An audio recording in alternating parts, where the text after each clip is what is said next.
Selamat pagi, inilah headline news pukul 3 waktu Indonesia Barat. Polres Sleman menangkap 4 orang dalam komplotan penipu dengan kedok penggandaan uang. Keempat pelaku ini berasal dari Temanggung, Wonosobo, Banjarnegara, dan Kebumen, Jawa Tengah.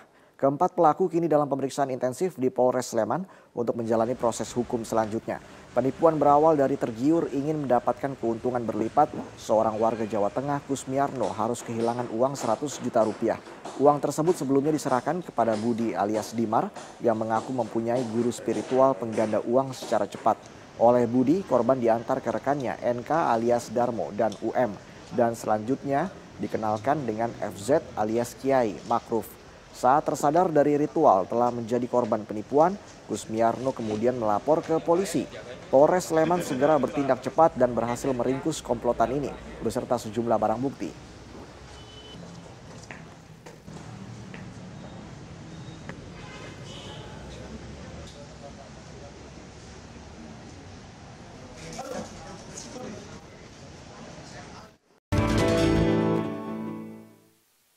Menarik diskusi kita, bahkan di tengah komersial break pun kita tetap berdiskusi tentang redenominasi ini, pemirsa. Kita akan lanjutkan di Hot Ekonomi pada malam hari ini. Pak Misbakun, selama ini kan tadi sudah disebutkan bahwa wacananya sudah dari tahun 2011, lalu 2013 sudah masuk tuh RUU-nya. Apa yang bikin ini mengendap selama ini? Pansusnya juga sudah ada kan sebetulnya? Belum. Oh, belum. Okay. Jadi ini kan masih di prolegnas.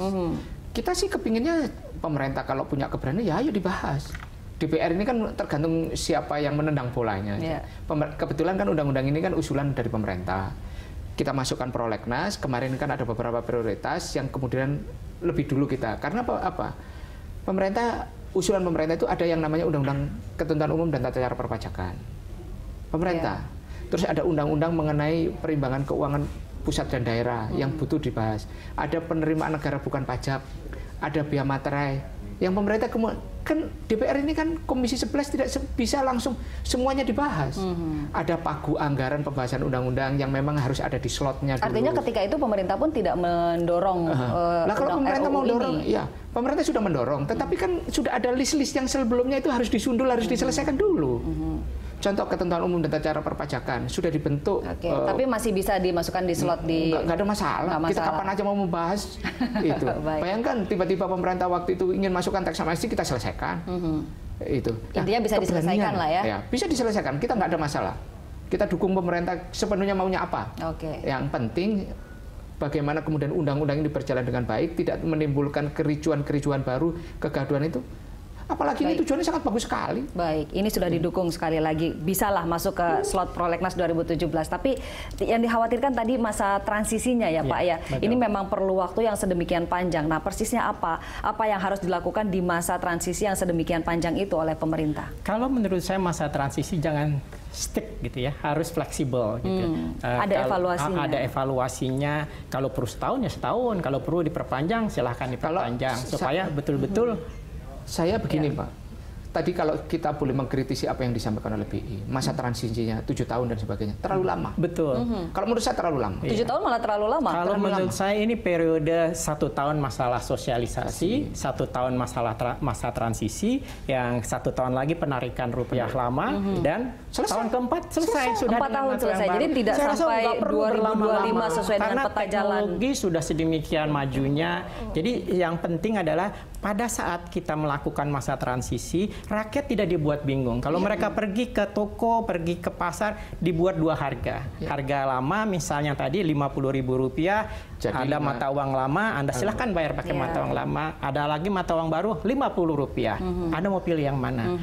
Terus sampai sekian lama, sampai betul-betul paham. Dengan kondisi geografis Indonesia yang sedemikian banyaknya kepulauan gitu, dan ini memang dipisahkan oleh laut, 1 tahun Anda optimistis bisa selesai? Saya yakin kalau BI berniat, dan saya melihat BI ini sangat optimis gitu.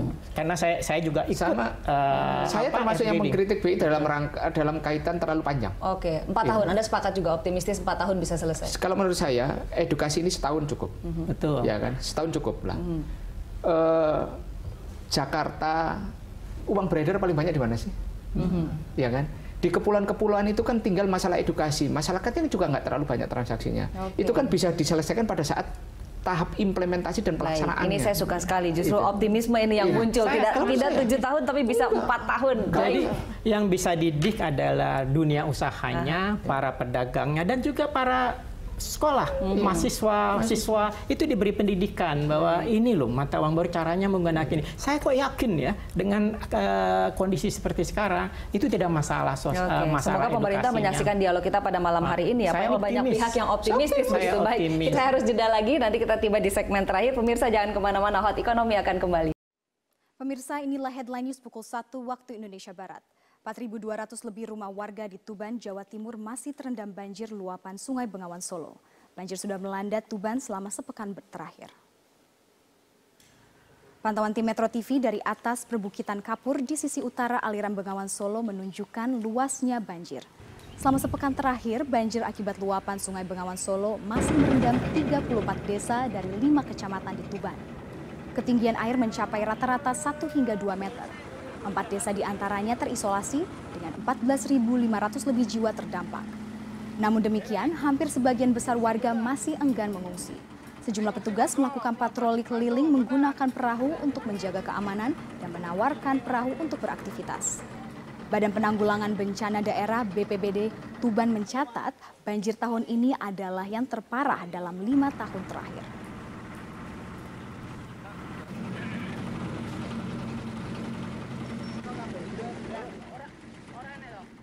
Bismillahirrahmanirrahim. Assalamualaikum warahmatullahi wabarakatuh. Pertama-tama saya ingin menyampaikan terima kasih kepada seluruh jajaran pimpinan KPK yang telah menginformasikan mengenai kejadian operasi tangkap tangan terhadap salah satu staf di Direktorat Jenderal Pajak.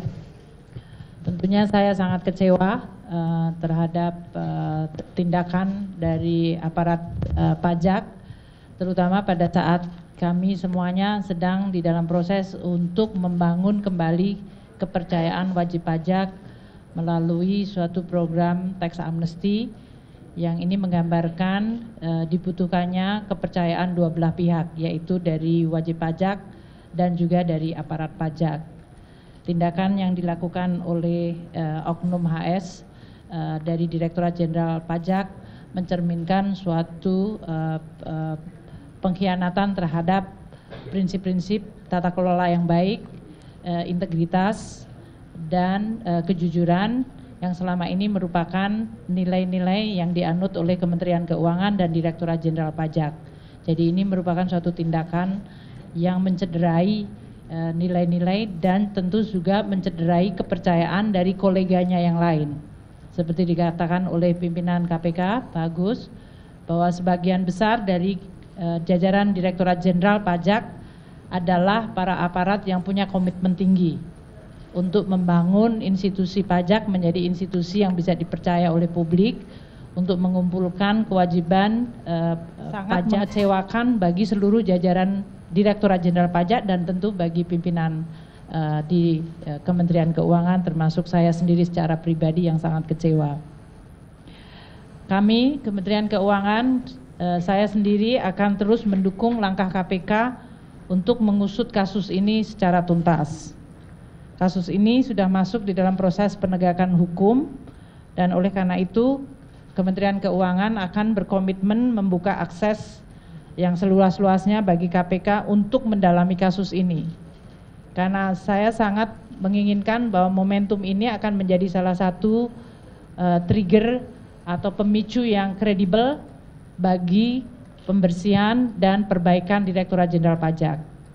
Kalau kami selama ini berkomunikasi bahwa melalui tax amnesty dan reformasi kami ingin membangun kepercayaan publik, maka kami menganggap bahwa hikmah dari OTT ini adalah suatu upaya yang jauh lebih sistematis dan kredibel untuk membangun Direktorat Jenderal Pajak yang bersih dari korupsi dan memiliki nilai integritas yang baik.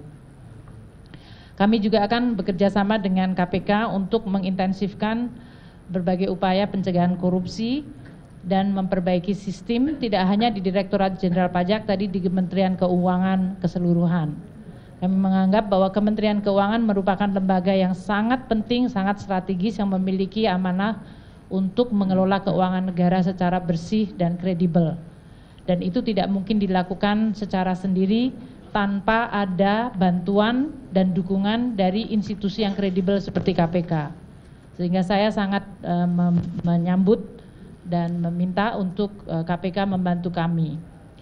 Sehubungan dengan reformasi di Direktorat Jenderal Pajak yang telah saya sampaikan beberapa saat ini, maka saya akan segera membentuk dan mengumumkan tim reformasi di Direktorat Jenderal Pajak yang tidak hanya menyangkut masalah korupsi, tapi menyangkut ada 5 hal yang sangat strategis.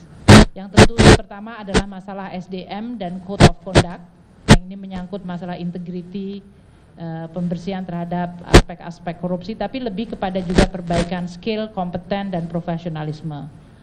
Yang kedua adalah menyangkut masalah information system dan database, karena ini akan sangat membantu kami untuk mengidentifikasikan kewajiban dari wajib pajak secara objektif dan mengurangi interaksi dari aparat pajak secara tidak perlu yang kemudian bisa menimbulkan berbagai transaksi seperti yang terjadi pada OTT ini. Yang ketiga, kami perlu dan memandang penting untuk memperbaiki bisnis proses. Selamat malam, Anda menyaksikan Headline News pukul 21 waktu Indonesia Barat. Pemirsa, Polda Metro Jaya telah menetapkan Buniyani sebagai tersangka terkait dugaan pencemaran nama baik. Untuk mengetahui informasi selengkapnya, kita simak langsung mendengarkan keterangan pers dari Kabid Humas Polda Metro Jaya, Kombes Pol Awi Setiono. Romawi 10 2016 PMJ di Reskrim Sus pada tanggal 7 Oktober 2016. Kita ketahui bersama bahwasannya LB tersebut pelapornya adalah Andi Windo Wahidin SHMH. Kasusnya tentang pencemaran nama baik dan penghasutan atau SARA. Adapun untuk identitas terlapor, yaitu nama BY, jenis kelamin laki-laki, tempat tanggal lahir Lombok Timur 16 Mei 1969, pekerjaan dosen agama Islam, Kewarganegaraan Indonesia, alamat Kalibaru, Permai, Blok B2, nomor 15, RT 002007, Kelurahan Kalibaru, Kecamatan Cilodong, Depok, Jawa Barat. Hasil dari proses penyidikan selama ini yang telah dilakukan oleh Subdit Cybercrime Polda Metro Jaya sudah melakukan pemeriksaan terhadap saksi-saksi, kemudian saksi ahli, sampai dengan hari ini kita telah melakukan pemanggilan terhadap terlapor. Tadi pagi sekitar jam berapa tadi Pak Roberto? Jam 11 ya. Ya, kita panggil jam 10, jam 11 hadir sebagai saksi. Dan tadi sampai dengan pukul sekitar 19.30 ya, selesai dilakukan pemeriksaan sebagai saksi. Namun demikian dengan hasil pemeriksaan, hasil konstruksi hukum, pengumpulan alat-alat bukti dari penyidik, pada kesempatan malam hari ini sekitar pukul 20.00 dengan bukti permulaan yang cukup, yang bersangkutan saudara BY kita naikkan statusnya menjadi tersangka. Bahwasanya yang bersangkutan dari tuduhan persangkaan oleh pelapor terkait dengan pencemaran nama baik dan penghasutan SARA yang dapat kita penuhi terkait dengan unsur-unsur perbuatan pidananya, yaitu terkait dengan Kita beralih ke informasi penyidik Polda Metro Jaya memanggil sejumlah saksi untuk mendalami kasus penghadangan kampanye yang terjadi pada pasangan Cagup dan Cawagup DKI Jakarta, Basuki Cahayapurnama dan Jarod Saiful Hidayat di kawasan Kembangan Utara. Cawagup petahana Jarod Saiful Hidayat menjadi salah satu saksi yang hadir untuk memberikan keterangan. Kita bergabung bersama dengan rekan kami Aftian Siswoyo langsung dari Mapolda Metro Jaya di Jakarta untuk informasi selengkapnya. Aftian, apa saja keterangan yang disampaikan Jarod Saiful Hidayat sebagai saksi kepada penyidik Polda Metro Jaya? Robert, hari ini Jarod Saiful Hidayat tiba di Mapolda Metro Jaya pada pukul 16 waktu Indonesia Barat, dan Jarod sempat memberikan beberapa keterangan kepada awak media bahwa terkait kehadirannya hari ini adalah berkapasitas sebagai saksi terkait kasus penghadangan ketika melakukan kampanye di kawasan Kembangan Utara. Dan di sini Jarod juga akan memberikan penjelasan serta klarifikasi atas tindak pidana pilkada yang dialami. Kemudian Jarod juga menjelaskan bahwa banyak sekali yang melakukan penghadangan ketika melakukan kampanye di kawasan Kembangan Utara, baik ketika Jarod berada di lapangan ataupun ketika melakukan sholat asar di masjid. Dan dalam minggu ini pihak kepolisian akan menyelesaikan berkas perkara dan diserahkan ke jaksa penuntut umum untuk proses tindak lanjut. Dan selain Jarod, hari ini juga dihadirkan 11 orang saksi lainnya untuk memberikan keterangan. Dan hingga saat ini memang pihak kepolisian masih belum menetapkan tersangka dalam kasus penghadangan yang dilakukan oleh salah satu warga berinisial NS yang disebut sebagai komandan lapangan. Dan tadi setelah kehadiran Jarod, tadi juga hadir dalam pemanggilan hari ini adalah Ketua DPRD DKI Jakarta, Prasetyo Edy, dan di sini Prasetyo Edy mengatakan bahwa mengetahui terkait permasalahan ini, yaitu permasalahan penghadangan ketika melakukan kampanye di kawasan Kembangan Utara. Prasetyo Edy juga meskipun tidak mengikuti kampanye di kawasan Kembangan Utara, namun sebagai ketua tim hari ini datang berkapasitas sebagai saksi. Dan Prasetyo Edy juga menjelaskan bahwa ada beberapa bukti yang dibawa, termasuk yaitu bukti video dan juga beberapa bukti foto. Dan berikut merupakan pernyataan selengkapnya dari Jarod Saiful Hidayat.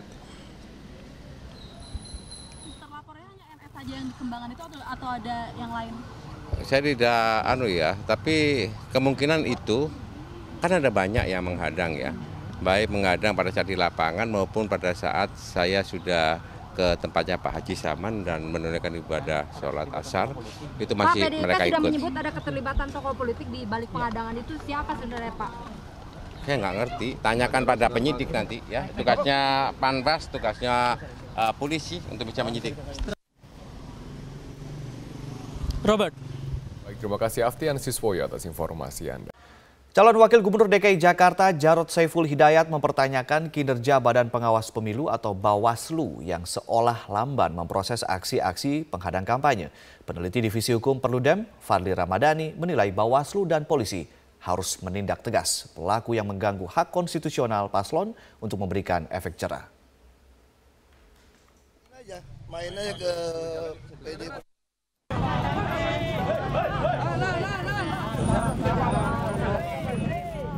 Kegiatan kampanye pasangan calon kepala daerah DKI Jakarta, Basuki Cahayapurnama dan Jarod Saiful Hidayat sempat berulang kali mendapatkan gangguan dari sekelompok massa.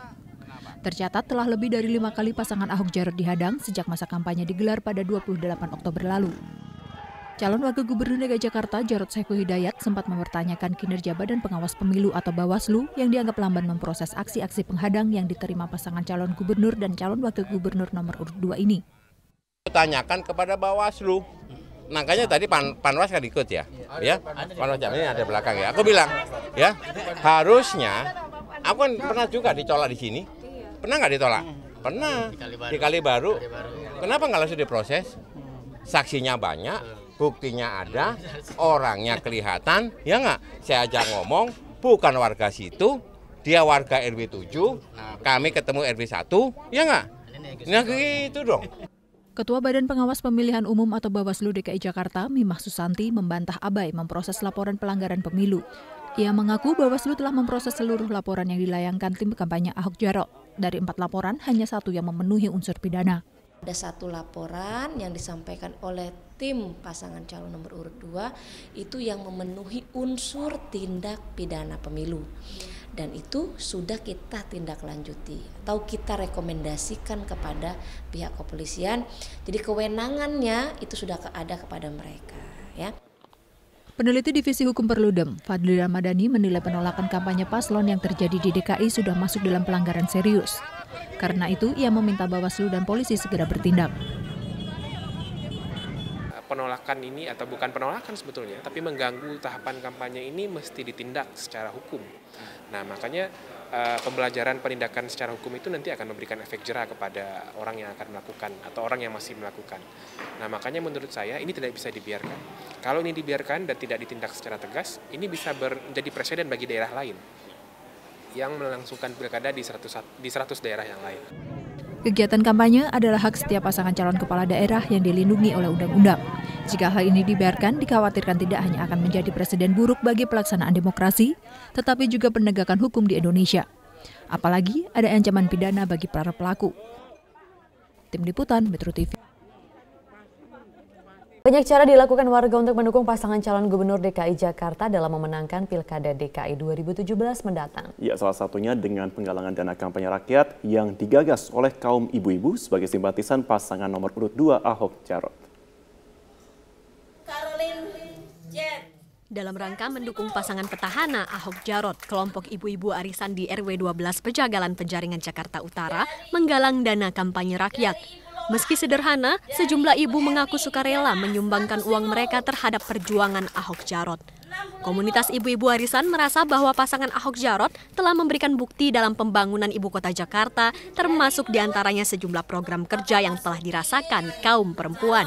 Nah, memang kita mengumpulkan dana ini itu nanti untuk dari kita untuk kita juga tergerak, ibu-ibu kita tergerak karena sumbangan itu karena kita merasa menginginkan punya pemimpin yang jujur dan anti korupsi. Karena bapak-bapak itu yang telah memberikan kita ke anak-anak kita sekolah dan kita lingkungan juga bersih semuanya. Adanya inisiatif warga dalam penggalangan dana kampanye rakyat disambut baik oleh tim relawan kampanye rakyat Ahok Jarot. Tim relawan mengaku terharu atas kepedulian warga untuk mendukung perjuangan pasangan Ahok Jarot. Oke, jadi dari ibu-ibu arisan di sini mereka biasa sebulan sekali memang melakukan arisan, dan pada arisan di bulan ini mereka mengundang kita dari tim penggalangan dana untuk bersama-sama melakukan kampanye rakyat untuk mendukung Basuki Jarot sebagai pasangan calon gubernur dan wakil gubernur. Jadi ibu-ibu yang arisan tadi agak bingung mau ikut berpartisipasi dalam kampanye rakyat, tapi caranya gimana? Jadi kemarin perwakilan ibu RT-nya datang ke Rumah Lembang. Para ibu berharap agar hasil dana yang dikumpulkan bisa digunakan sebaik-baiknya untuk pemenangan pasangan Ahok Jarot pada Pilkada DKI 2017 mendatang. Dari Jakarta, Muhammad Rian, Metro TV. Nisha, bagaimana keberlangsungan acara di sana? Marvin, saat ini digelar acara Parade Bhinneka Tunggal Ika di kawasan Patung Kuda, Monas, Jakarta Pusat, dan saat ini ratusan warga masyarakat berkumpul di sini. Saat ini sedang digelar berdoa dari lintas agama, dari umat lintas agama. Mereka ini berdoa untuk kelancaran acara Parade Bhinneka Tunggal Ika dan juga untuk kebinekaan di Indonesia yang kemarin sempat terpecah. Tadi kami sempat berbincang dengan beberapa warga yang ada di sini. Mereka mengikuti acara ini dengan tujuan agar bisa menjadi bagian dari untuk merawat kebinekaan di sini. Dan menariknya juga nanti mereka akan berjalan titiknya dari sini, dari kawasan Patung Kuda untuk menuju ke kawasan Bundaran Hotel Indonesia. Dan nanti di sepanjang perjalanan menuju ke Bundaran Hotel Indonesia mereka akan menampilkan berbagai pertunjukan dari atau yang ada di Indonesia, seperti ada reok ponorogo, kemudian ada ondel-ondel, ada debus, dan juga ada barongsai. Dan yang menarik juga, mereka ada di sini adalah diminta oleh penggagas acara ini untuk menggunakan pakaian adat dari seluruh Indonesia. Dan bagi mereka yang tidak memakai pakaian adat, bisa menggunakan kaos bernuansa merah putih. Dan selain itu nantinya juga mereka berada di sini untuk bersama-sama, atau pesan yang ingin disampaikan adalah untuk memberitahu masyarakat bahwa perbedaan ataupun keberagaman yang ada di Indonesia inilah yang menyebabkan Indonesia menjadi kaya, Indonesia menjadi satu. Dan berikut adalah pernyataan selengkapnya dari penggagas Parade Bhinneka Tunggal Ika. Kita ingin merayakan kembali yang namanya kebinekaan di negeri ini. Kita ingat bahwa konstitusi kita itu adalah Pancasila, Undang-Undang Dasar 45 yang di dalamnya itu sangat menempatkan kebinekaan, keberagaman bangsa ini sebagai salah satu faktor pemersatu bangsa ini gitu. Dengan format yang sangat cair, bikin happy, semua bisa terlibat. Kita akan melihat bagaimana beragamnya kebudayaan, tradisi, agama negeri ini gitu. Ya Marvin, dan sesaat lagi ratusan peserta Parade Bhinneka Tunggal Ika ini akan berjalan menuju ke Bundaran Hotel Indonesia, dan nanti kita akan bertemu lagi di Bundaran Hotel Indonesia untuk menyaksikan seperti apa perjalanan mereka dari Patung Kuda Monas Jakarta Pusat. Sementara demikian Marvin, kembali ke Anda di studio. Selamat siang pemirsa, inilah Headline News pukul 14 waktu Indonesia Barat. 15 nelayan dinyatakan hilang akibat kapal berbendera Thailand dan kapal nelayan tabrakan di perairan Tuban, Jawa Timur. Berdasarkan informasi petugas Pelabuhan Brondong Lamongan, tabrakan terjadi pada pukul 4 dini hari tadi saat kapal berbendera Thailand KM Tyson sempat membawa tapioka dari Thailand tujuan Surabaya bertabrakan dengan KM Mulia Sejati. Dan untuk mengetahui bagaimana upaya pencarian 15 nelayan yang hilang, saat ini kita sudah terhubung dengan Pak Misngadi, Syah Bandar Pelabuhan Brondong, Lamongan, Jawa Timur. Selamat siang, Pak. Selamat siang. Ya, bagaimanakah upaya atau bagaimanakah kronologis peristiwa ini, Pak? Siap. Kronologi kejadian ini tadi pagi sekitar pukul 4 pagi. Itu kapal nelayan Mulia Sejati ditabrak MV Tyson 4. Ya. Di posisi kurang lebih 17 mil dari Pelabuhan Brondong gitu, Pak. Ya. Bagaimanakah upaya pencarian saat ini, Pak? Untuk posisi sekarang sudah dalam taraf evakuasi terhadap 12 orang yang selamat. Untuk yang 15 masih belum diketahui nasibnya. Jadi ini yang 12 untuk dievakuasi ke Pelabuhan Lamongan Sorbes untuk mendapatkan pertolongan lebih lanjut gitu, Pak. Jadi masih 15 orang masih dicari ya Pak Misngadi ya? Siap, ini Basarnas beserta tim lainnya menyisir para korban tersebut untuk mencari keberadaan mereka gitu, Pak. Baik, Pak Misngadi, dari 15 orang yang masih dicari, apakah warga negara mereka semua warga negara Indonesia, Pak? Oh, yang dicari ini warga negara kita, Pak. Ini baik. Nelayan dari Juwana, Jawa Tengah gitu, Pak. Ya. Baik, terima kasih Pak Misngadi telah memberikan informasi kepada kami. Selamat malam pemirsa, aksi teror terhadap kandidat kepala daerah kembali terjadi di Provinsi Aceh. Kali ini penembakan terjadi di rumah calon gubernur Aceh Tarmizi Karim oleh orang tidak dikenal. Dan untuk mengetahui informasi selengkapnya, kita terhubung dengan Dazen Frila langsung dari Banda Aceh. Dazen, bagaimana kronologi penembakan rumah Tarmizi Karim? Ya, Rory, dari informasi yang kami peroleh, aksi penembakan ini terjadi pada Rabu malam sekitar pukul 19 waktu Indonesia Barat di kediaman salah satu calon gubernur Aceh bernomor urut 1 Tarmizi Karim, yaitu tepatnya terletak di Jalan Todak Gampong, Bandar Baru, Dusun Piranha, Kecamatan Kuta Alam, Kota Banda Aceh.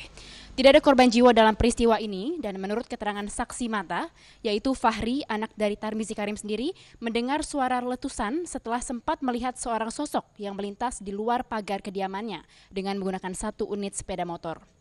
Fahri sendiri tidak mengetahui bahwa suara tersebut adalah suara letusan senjata api, dan ia baru mengetahui aksi ini adalah aksi teror atau penembakan setelah diberitahu pihak Pamtub atau pengamanan tertutup Tarmizi Karim bahwa terdapat lubang bekas tembakan di pagar rumahnya yang juga terpantul pada pagar garasi. Sementara selongsong peluru juga telah ditemukan di dalam areal rumah, dan insiden ini terjadi ketika Tarmizi dan keluarga sedang dalam perjalanan dari Kabupaten Aceh Timur menuju Kota Banda Aceh.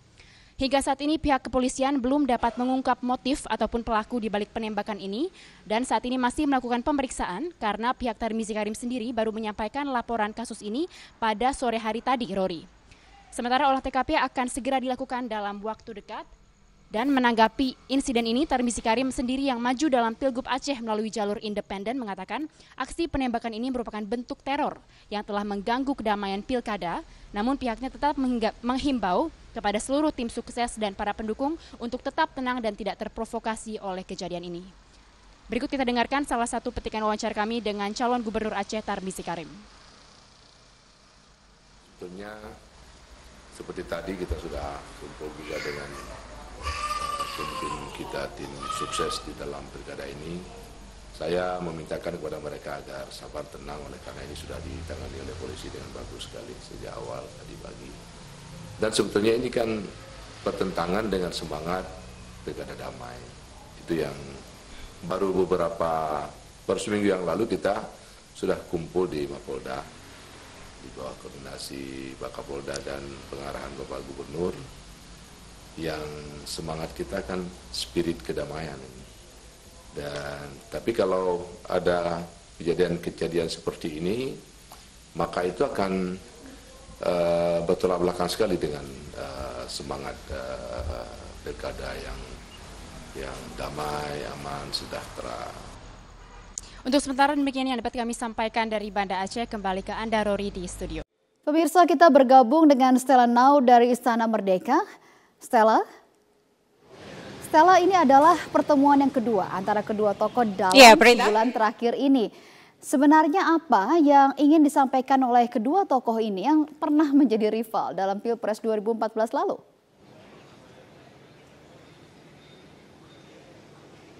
Menarik sekali satu hal yang disampaikan oleh Presiden Joko Widodo dan Ketua Umum Gerindra Prabowo tadi saat bertemu santai ya, mereka ngobrol di depan Istana Merdeka.